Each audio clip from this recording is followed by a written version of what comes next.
Hi everybody, I am Becky. I'm from Nigeria. I actually left Nigeria to come here to learn about fashion.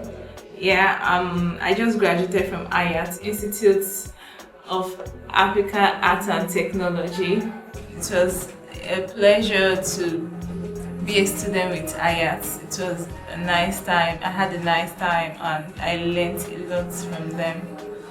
Yes, and their instructors and teachers always ready to help and assist whenever it is you need help, and they are very friendly with the students and everything, so I really learned a lot. So not just about stitching, I actually learned about sketching, knowing about the fashion business. So it was a great experience to be with them. As well, you can come and see some designs I sketched. So with IAAT, you'll be able to learn all this.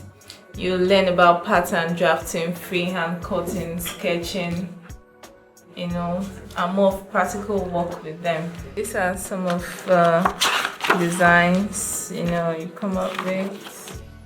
This is gonna be produced, both male and female design.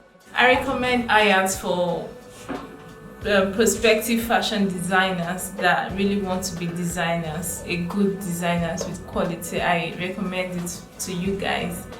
You guys should register with them and you will definitely get what you want. Right? Bye.